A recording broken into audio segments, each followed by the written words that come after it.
Hey, this is Pete Saronis with Dots and Bridges. Be sure to check out this segment where Rick Peters of Fortinet, our sponsor, and Rob Roser of the Idaho National Laboratory discuss our nation's cyber threat landscape and its impact on humanity. So let's just break it down into a very simple example. And the simplest one I can think of off the top of my head is SolarWinds, right? So as people know, that was a big incident back in, I'll never forget, it was December 13th or 14th, it went public, that SolarWinds was compromised.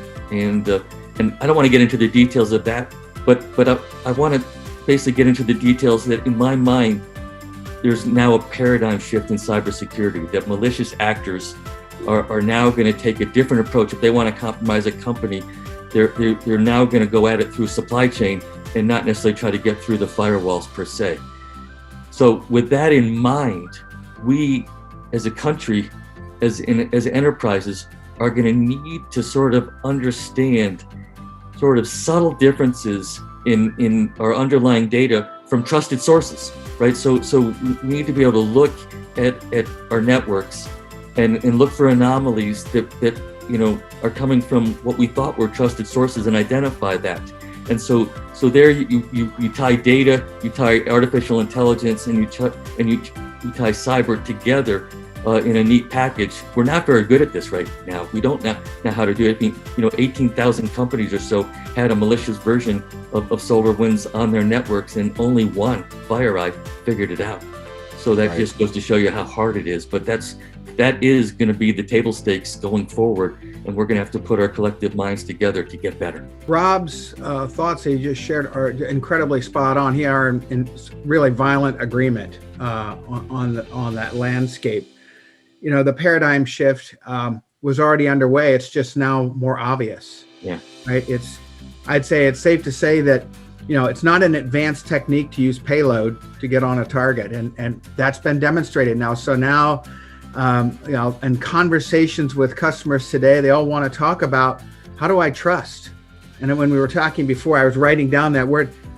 Earn trust is going to become a theme that's going to take on more attention, and it will prevail across different solution spaces. So as you build and connect capabilities that may have been separate or not part of an ecosystem historically, it'll all be about building trust, earning trust.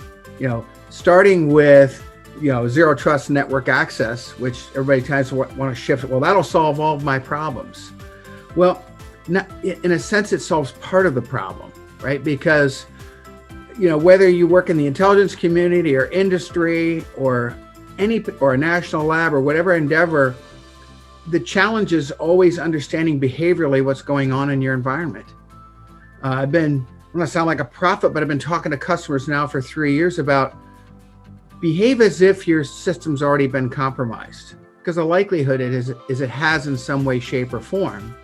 So let's take steps to be able to outmaneuver the adversary instead of react and chase the adversary, because it's too expensive. And in operational technology, industrial control systems and supervisory control and data acquisition systems, SCADA.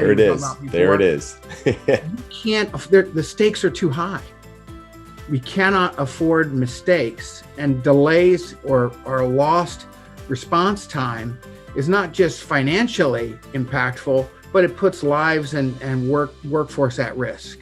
So again, the table stakes are high there. So when we start to break it down, it's really about ensuring that as we shift our focus, and I could come back to that term paradigm again. I've argued now for the last 2 years that data is that commodity of interest that's driving everything, right? Businesses want to be more efficient and effective in how they make their decisions. They want to pivot when they're in manufacturing. They want to be more efficient in how they maintain their cyber physical plants and their environments, because they're competing, right? And to be able to compete means you have to have access to data. That's translated into an explosion of enabled technology. You hear the terms Internet of Things or Industrial Internet of Things. These are technologies out there that allow us to capture data, information, and make decisions based on that. And that momentum has been underway for some time. If you like what you heard, be sure to tune in for the full-length interview on March 18th at 2 p.m. Go to dotsandbridges.com for more information and be sure to subscribe to our YouTube channel. Thanks again to Fortinet for sponsoring this episode.